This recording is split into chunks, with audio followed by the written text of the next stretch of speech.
Hey guys, Scott from therecordingsolution.com. Welcome to another tutorial.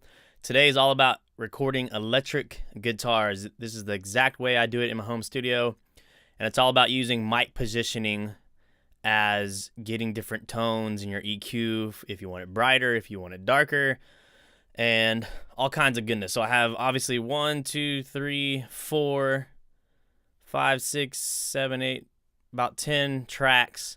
All these right here are done with an SM57, which is a standard workhorse of the studio. It's used on snares, all drums basically, and electric guitars is the go-to mic for some of the biggest records out there every day.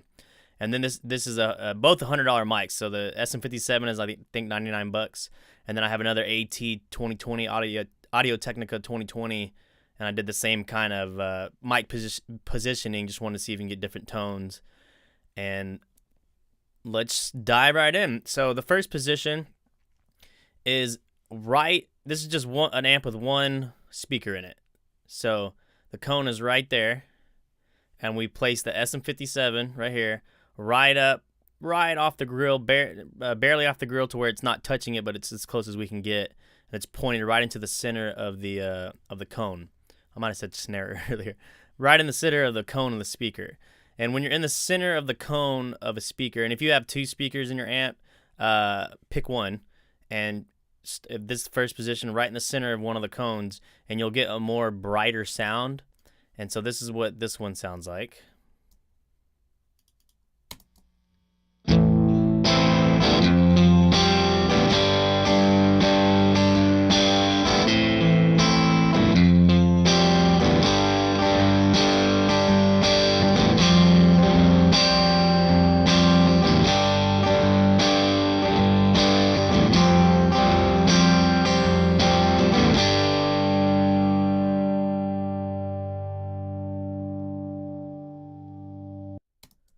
Okay, and then the next position is we're going to move the mic a little bit out towards the outer edge of the cone. So you'll see in the video here.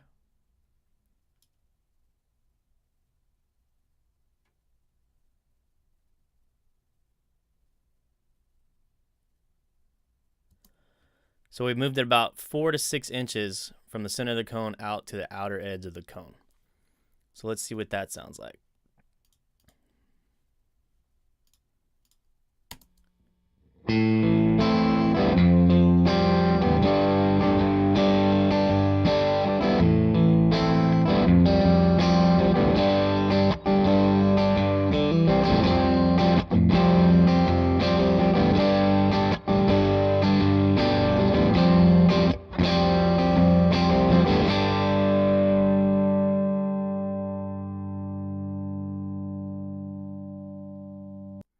All right, that was a little darker than the first one, like we said. The closer you are to the center of the cone, the brighter. As you move out to the outer edge, a little darker tone. You might be going for that. Let's move on to the next position. We're going to move the mic back about 6 to 12 inches. And we're still kind of facing the outer edge of the cone. We just literally move the mic stand back, as you can see. And there's about 6 to 12 inches between the edge of the microphone and the screen here on the amp. So let's see what that sounds like.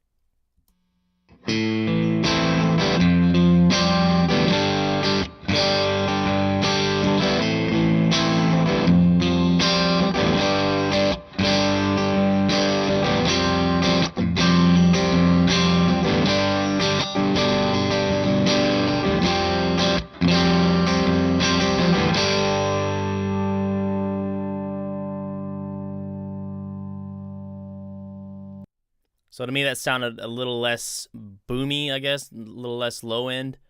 You just moved it back off the grill a little bit. Some people don't even think to do that. They always just leave it right on the grill, but you can move it back. Where this is, as you can see, a lot of times you probably would slap on an EQ to try to get these different tones, but you can just move the mic around and get different tones. So that's what we mean by using mics for EQ on the guitars. And then the next position is we're going to keep it back about 6 to 12 inches. Outer edge of the cone, but we're going to angle the mic like towards the center, so you kind of get a blend of both the edge and the center of the guitar. So let's angle it in.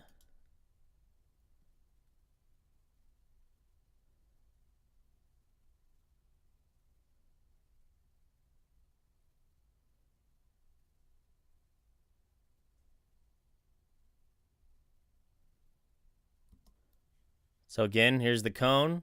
We're still about 6 to 12 inches back off the grill, and we're angling it. It kind of looks weird in this angle, but we're angling it in towards the center of the cone. And let's see what that sounds like.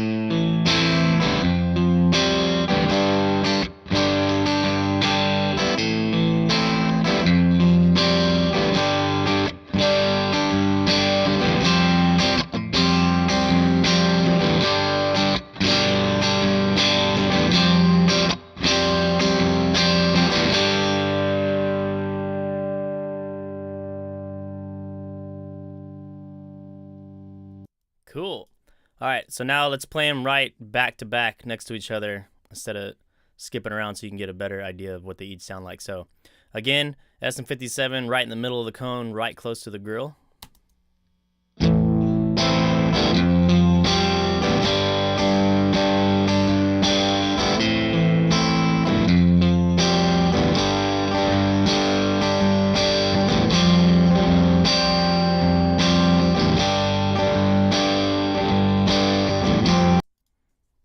Now moved over to the edge of the cone a little bit.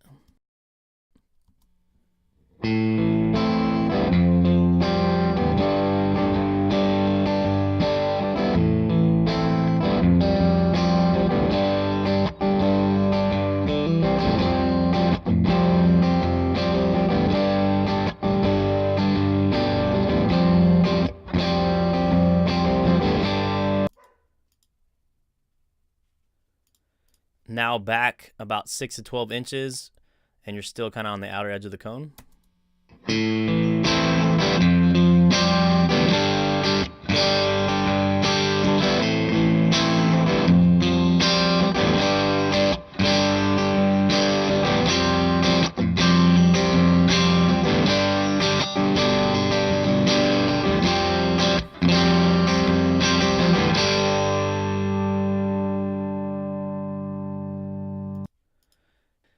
Now back 6 to 12 inches on the outer edge, but angling the mic towards the center of the cone.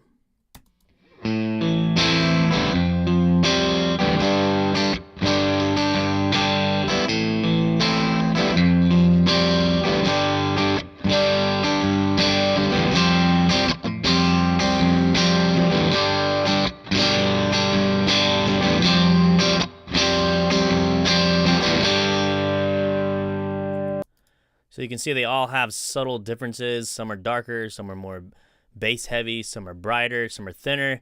But in the context of a mix, as a producer, you gotta decide: do I want a heavier sounding guitar here? Do I want a more bass filled guitar here? Do I want a thinner guitar here? If there's a dense mix and there's a lot going on, and you just want a guitar to cut through, you might want a thinner sound. So you got to think of these things when you're placing the mic on an amp.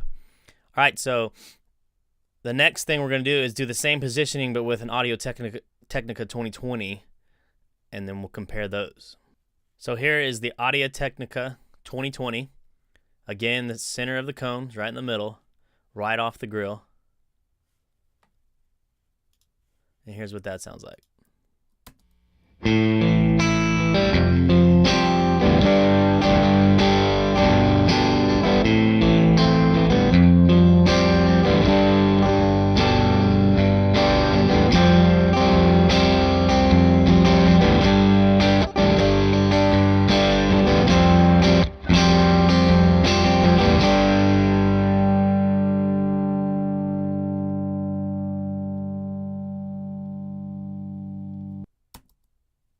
Cool. And now we're going to move it over a little bit.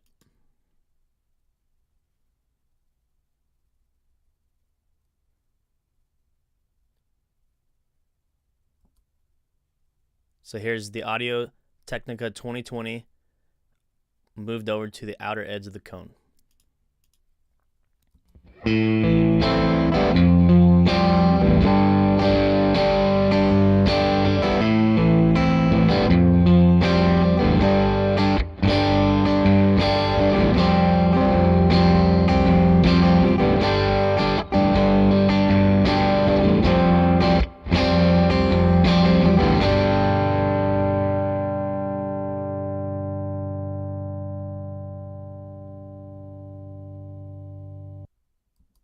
All right, a little darker.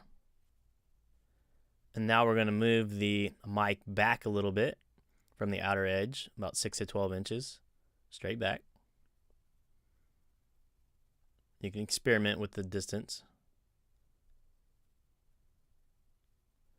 Let's see what that sounds like.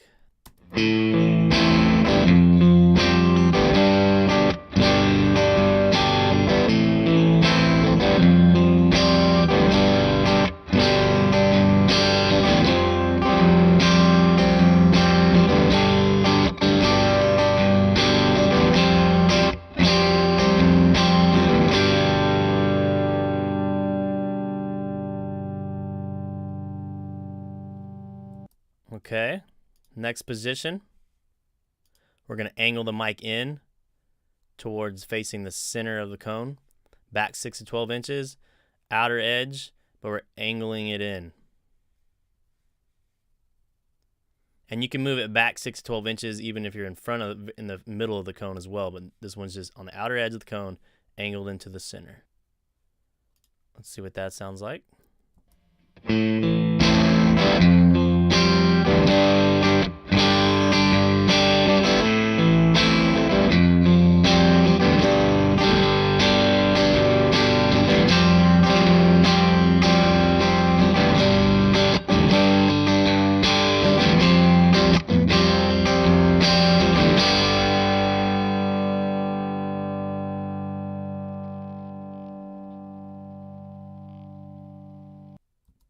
All right, now let's list them all back to back. Center of the cone, close up to the grill.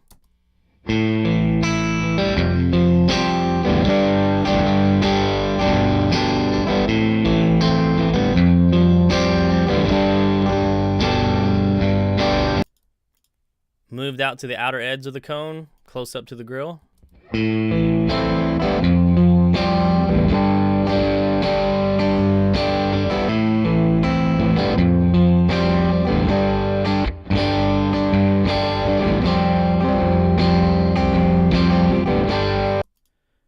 Outer edge of the cone, back 6 to 12 inches.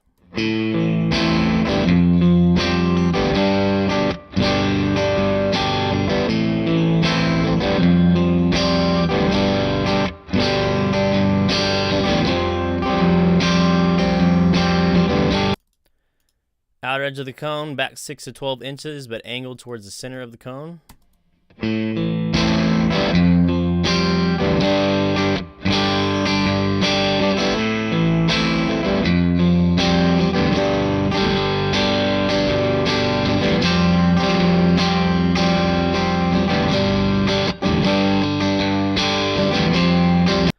So you can hear the different tones that you're getting with those different mic positions.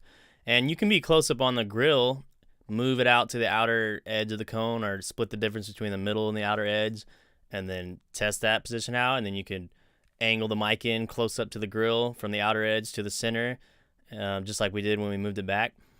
And another cool thing I like to do when recording guitars is a lot of people like to think that if they want a big guitar sound, they need to layer guitars like 5 tracks, 6 tracks, and just layer and layer and layer.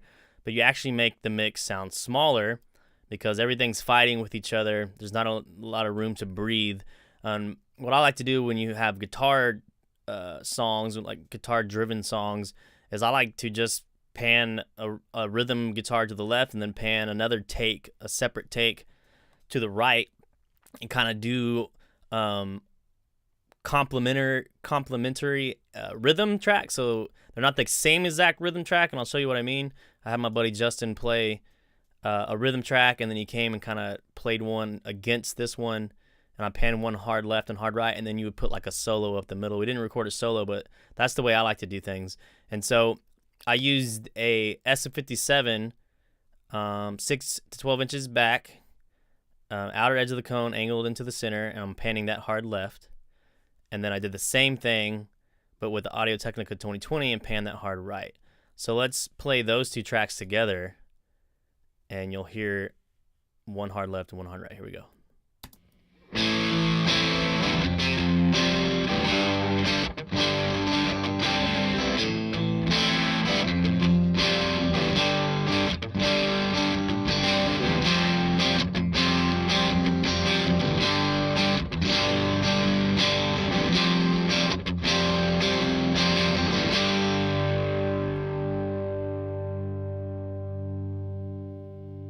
So that sounds big and wide.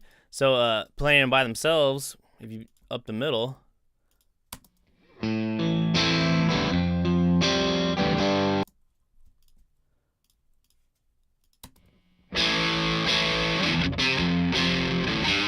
So this one's a lot thinner and more distortion a little bit, just dirtier. This one's a little warmer. So you're getting two different guitar kind of tones and sounds, and you pan one hard left and you pan one hard right. It just adds texture, different textures on your left and your right side of your listening environment. And then you get a totally different tone for your lead and put that up the middle, and your song will be rocking. And what I meant by complementary rhythms, if you listen to the one on the right, he's doing a little bit different, subtle differences of what he's playing in the rhythm, but it fits. Then he's doing the one that's going to be in the left.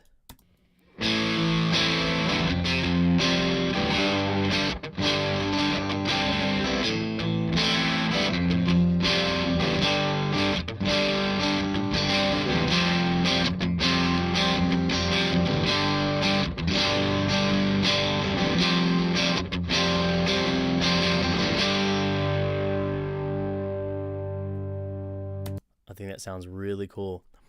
All right, guys, that's it. It's a short tutorial, kind of short, how to record guitars. I just wanted to show you some different ways you could do things and what to think about when you're doing these mic positions.